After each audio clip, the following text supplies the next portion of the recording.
Greetings and welcome back to the Old Ways Rising farm. Today we're going to be doing the next step in the hide project that we started earlier this winter. We have four deer hides that I got from a local butcher shop, and they've been bucking, they've been fleshed, they've been bucking, and now we're ready to dehair. We're going to remove both the hair and the grain layer. So I cleared a little spot to test it to make sure that we were ready to go. And you can see, obviously, hair, you know what hair looks like, right? Then here I just scraped the hair, but you can see the grain. It's a little bit darker. And here I scraped all the way down to the dermis in this region.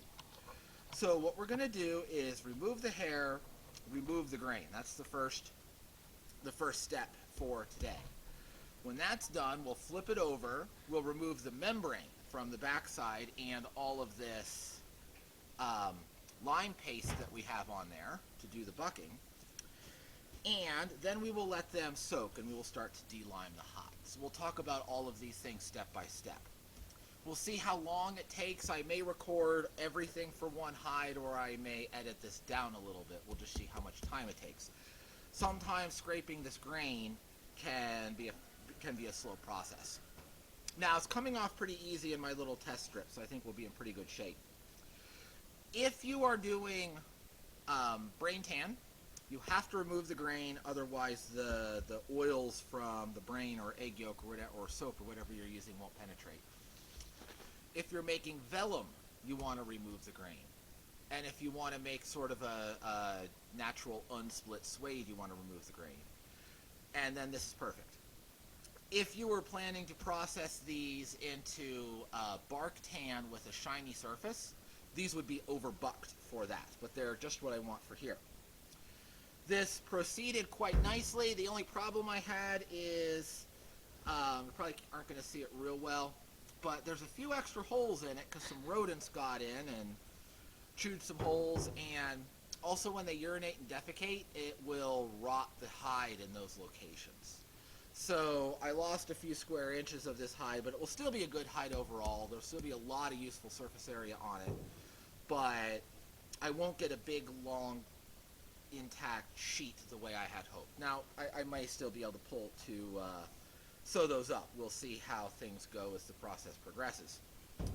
But if you're going to be removing the grain, you can see I can just push the hair off just with my fingertips. Okay? That's how you know it's ready. And then when you put the fleshing knife to it, you can just, that's exactly what I wanted, the schmutz on my face. When you put the fleshing knife to it, you can see it comes off in giant chunks. Okay? Then this little dark stuff you see in there, that's the follicles. And then this layer, it takes a little bit more elbow grease. That's the grain coming off. Now, we want to get basically all the grain off in this step. There will be more work with the fleshing knife after this. So if a little spot gets missed, there will be other chances to get that. But you really want to do a good job with this, because if you do an inconsistent job, however you tan it, you will get inconsistent results.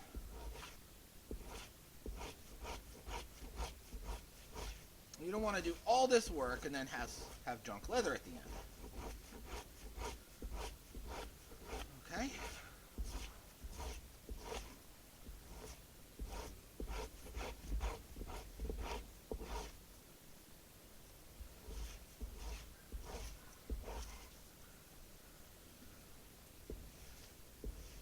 Just love when rodents get into my stuff. This is the hide that was on top of the pile, so I'm hoping it's the only one that was really affected. Time will tell.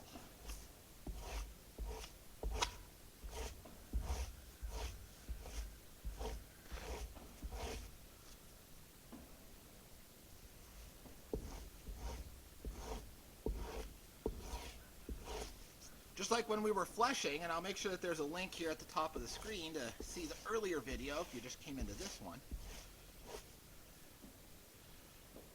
I like to get a clean strip all the way down.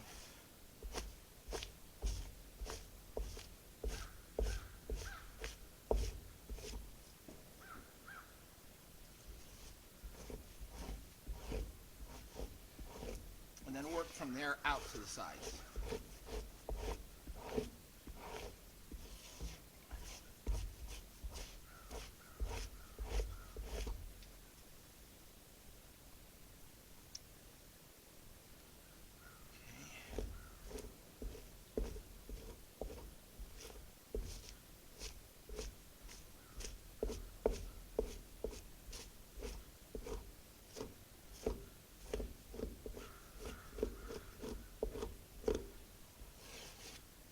The hardest spot to get clean is right at the edges. And the thinner hide, like right here, I'm coming into some of the thin belly skin. It's the thinnest part of the hide right there, and you can see I got a little tear developing.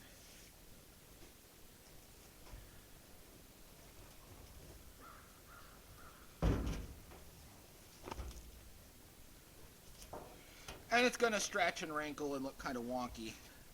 It's not a problem.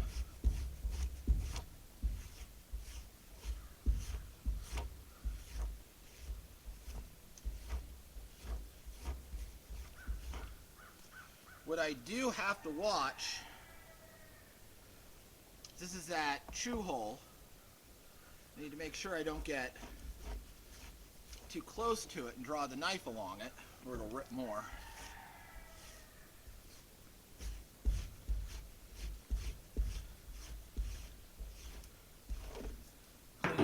Tighter there on the neck.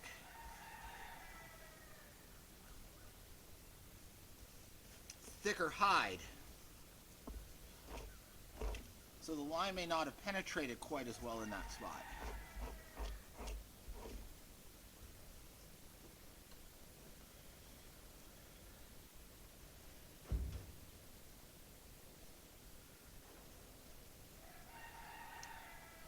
You're right there, that big hole, that's the neck hole. Mm-hmm.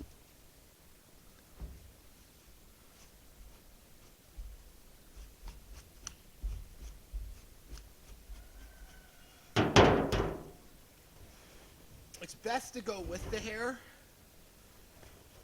but here towards the end I don't have enough to kind of clamp. I'm clamping it with my body against the end of the beam, and I don't really have enough to work with there. So in this section I'm going to have to go the other way a bit.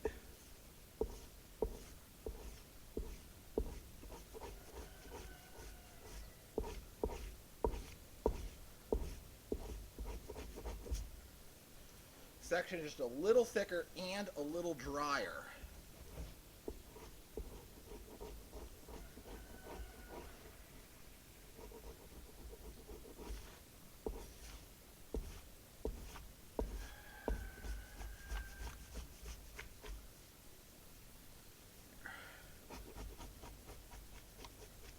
Stubborn spot.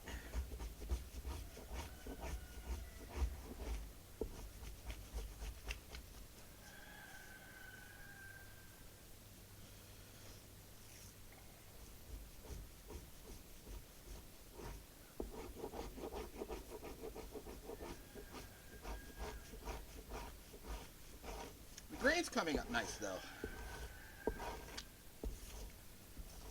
The hair's just being a little stubborn. Right there against the back line.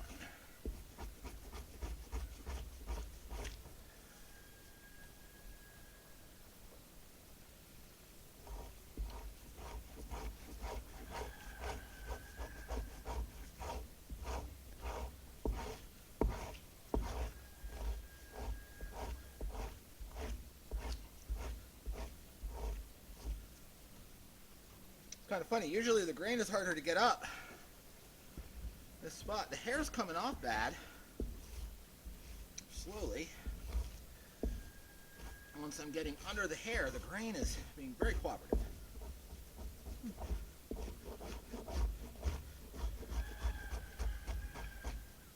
And I spoke too soon and jinxed myself.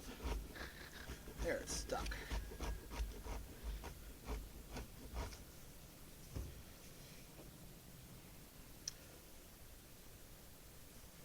So right in here, I'm not sure how well the camera's going to pick it up.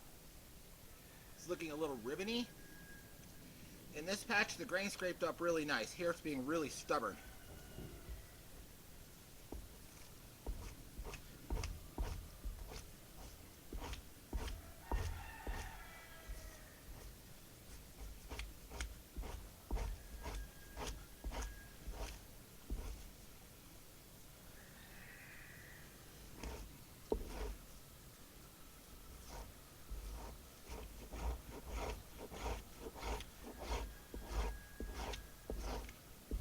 We're getting it. Slowly but surely.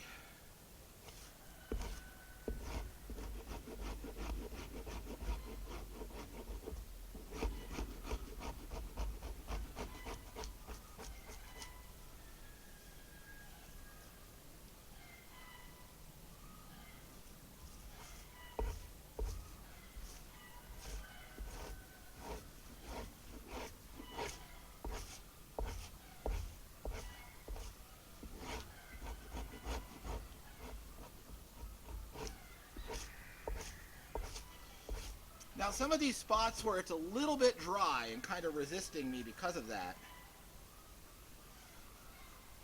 the next step is to soak it in water to soak all of the lime out. That will rehydrate it.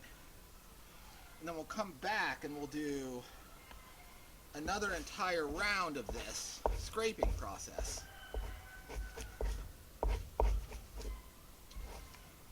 That time is called scudding.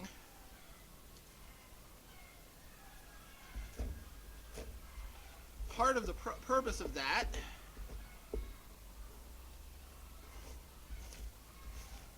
is to squeegee out all of the gooky water. Part of it is that as you're doing this, you're just kind of smearing everything up. It gets hard to see where you got everything, where you might have missed. Clean it all up, and then you can see the color transitions a bit better. So I want to finish this neck section entirely while I'm in this part of the hide. I have my strip all the way along. Now I'm going to work from there out.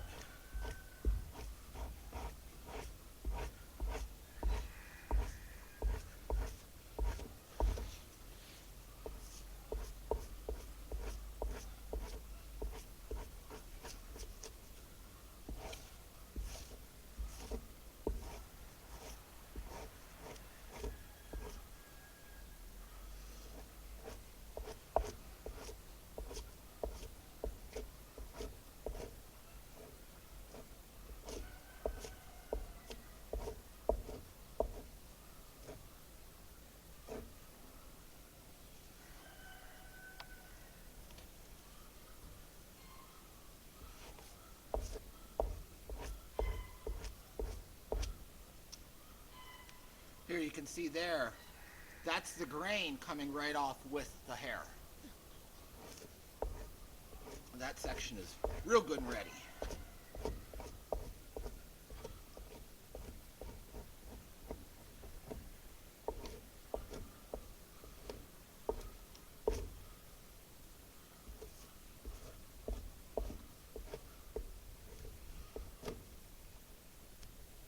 These edges are often hard to get everything off of. That's okay, because you don't really get good leather off of there. So after this soaks for a day in some nice clean water, everything rehydrated, we'll give it another pass, and some of these end sections that just refuse to play ball will just get cut off.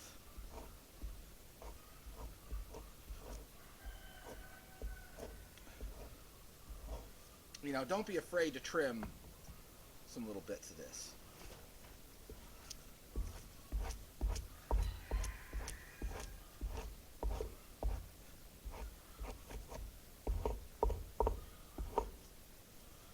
Okay. section is scraping really nicely.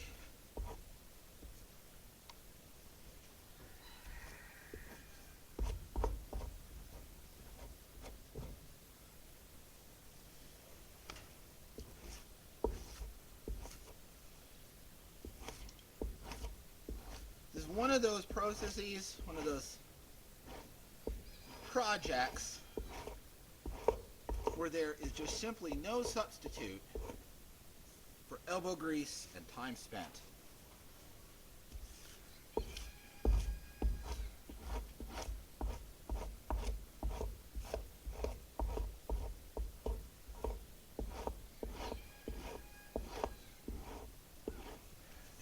There. That's real nice. I can see I'm down to the dermis consistently. Not a lot of holes. Real nice section of hide right there.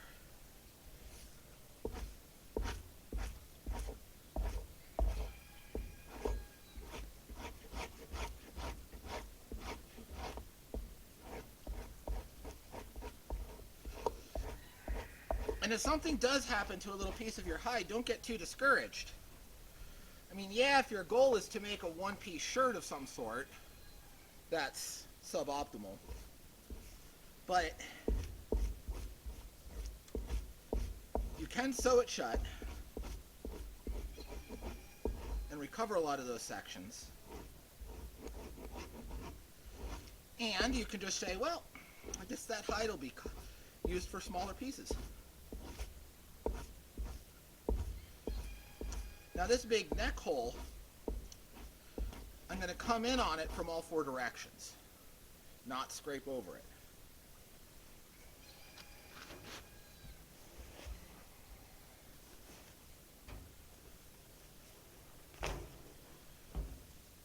So I'm going to kind of work around it. This is what it should be doing right there.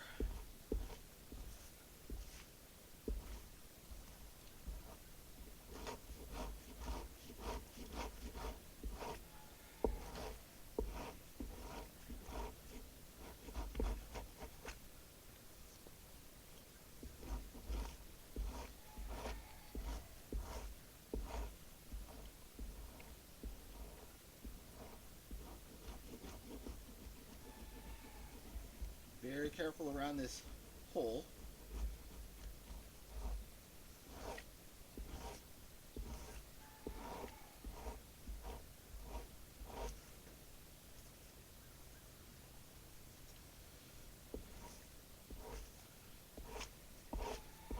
This hair is good garden mulch, by the way.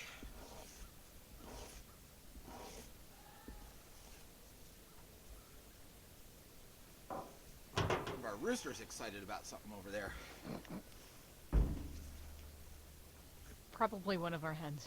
Probably one of our hens.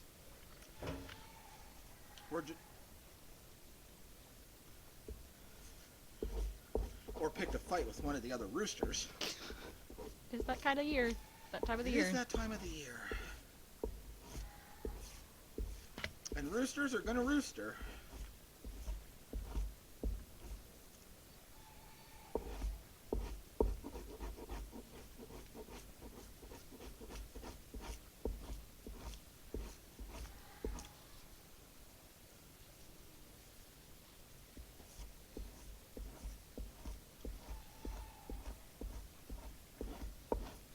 Be nice if you could get roosters into reading the Beatitudes, but somehow I don't think that's going to happen.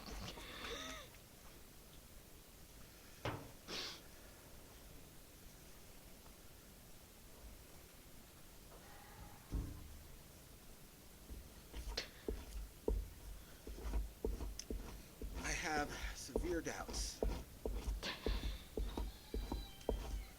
Okay.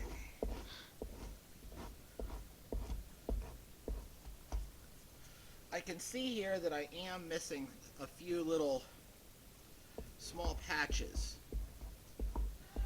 of the grain right around this neck hole. So I'm getting 90% of it, and what's stuck is stuck because it's drying out.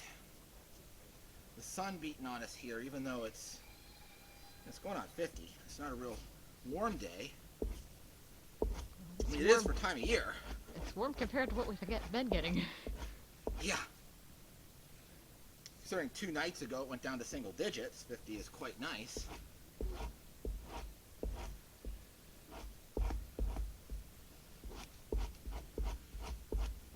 It makes it possible to be out here and do this in some pleasant weather. Mm-hmm.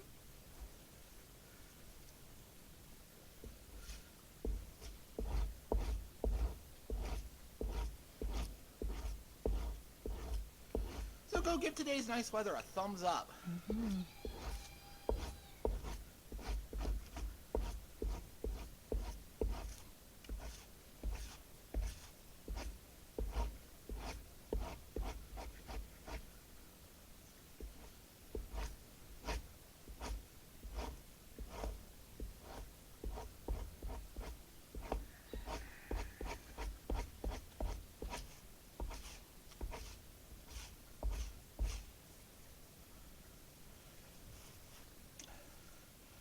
But again, this is the next step is soaking.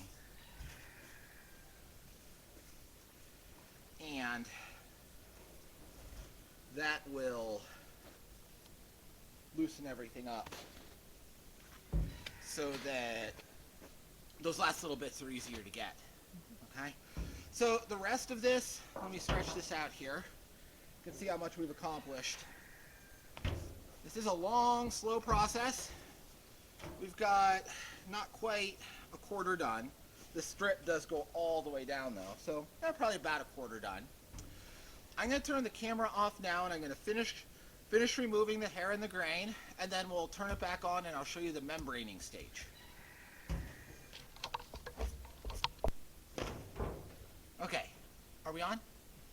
Cool. Okay, we are finished the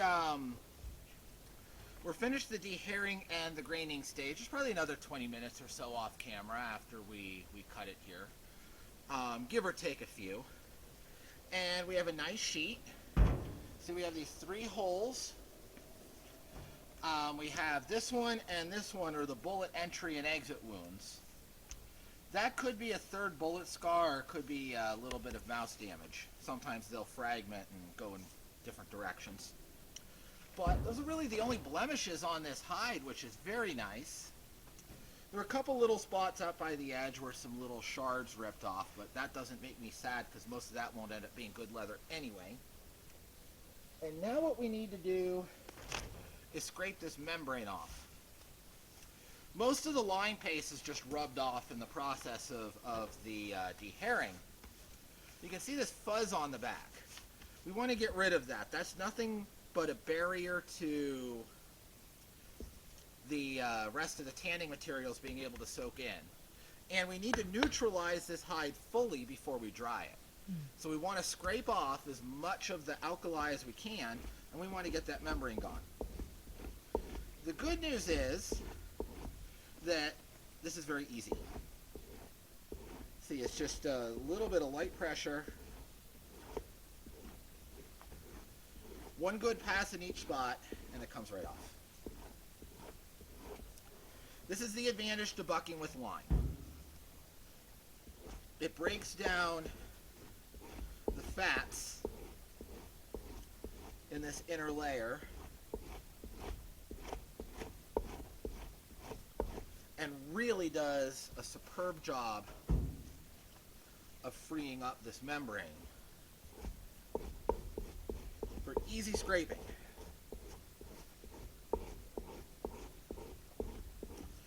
So, it took about 40 minutes to dehair,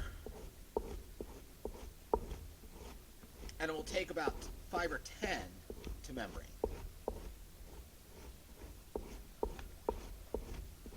In all, it usually takes me about an hour to do one of these.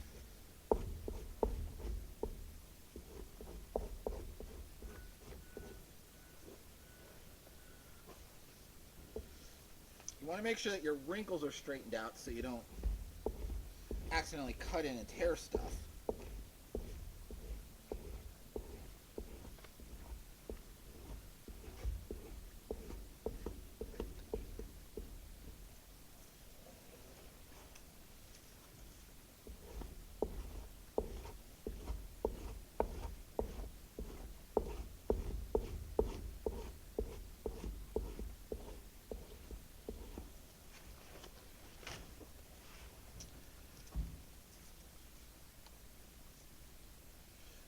that's got some blemishes there, some little tears from the knife. I may just cut that leg skin off. We'll see. I probably won't preemptively cut it off, but I'm not going to lose any sleep over it.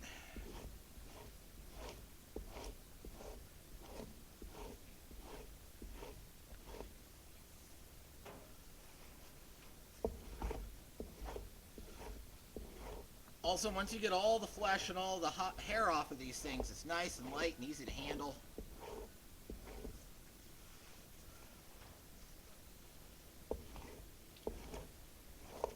And once you're done this, all the gross stuff is done.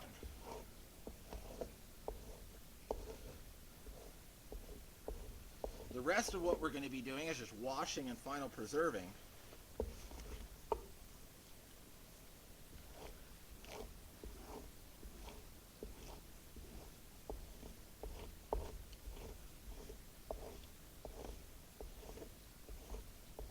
We're going to be using very safe materials to do the preserving.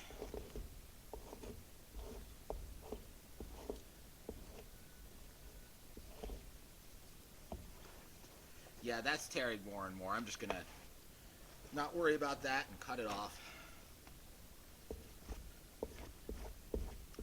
This stage is when the hide is at its most fragile. Part of what the bucking does is swell it and plump it up, which softens it, which is good for the scraping process. But since you're breaking down parts of the hide, it's much easier to rip right now than it will be after we get it neutralized.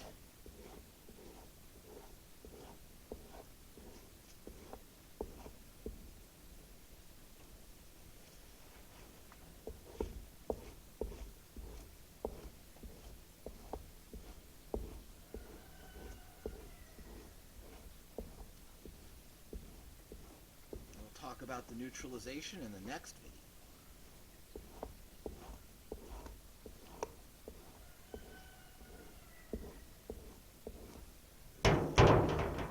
Everything we're going to be doing is very safe. Most commercial hides are tanned with chromium, which is very unsafe. That is an easy, fast method, which is why it's used commercially. There's no need for it. And here, especially out here on our little off-grid farm, we have our own septic. You could never put any of those tanning salts down it. You just poison the land and the downhill of the leach field. You shouldn't dump it down a drain in city either. And it's just a horrible waste problem. It's no good solution.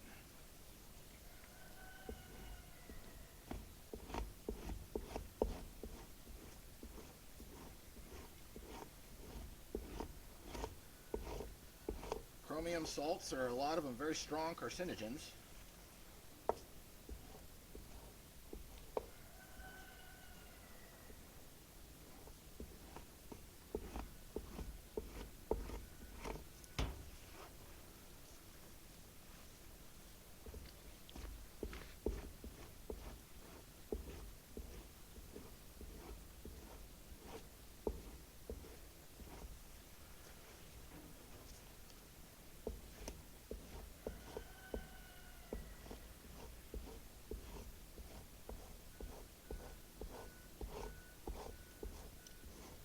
Mostly done this already.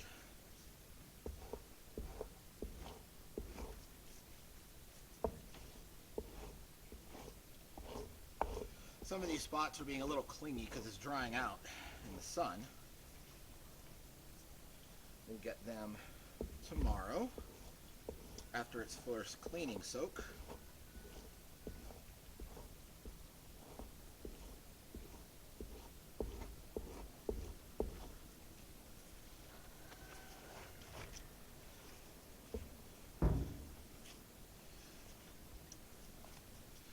basically we're done with the heavy processing.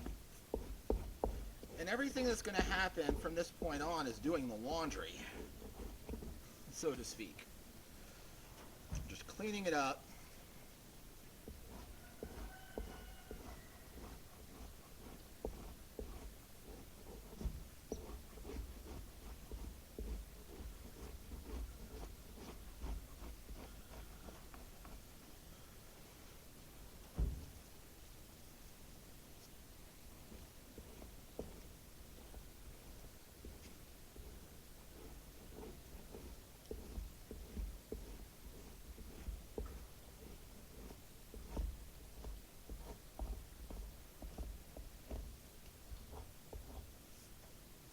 That's just going to be cut off. I've got that little tear there. Just a little bit of thin belly skin. Okay, where are we on this? That half is fully done. Need to work on this half. Okay. And this is really just more of the same. When I'm finished with this, I will take it and chuck it in a bucket. Okay? I will fill this bucket up with clear water, and I'm going to let it soak overnight to get as much of the lime freed as possible. Give it a good rinsing, and then we will come back and we will start the first round of scudding. But that will be the next video. So I hope that you will go ahead and subscribe and ring the notification bell so that you see it when it comes up, and we will conclude preparing this hide for rawhide. Till then, have a wonderful day.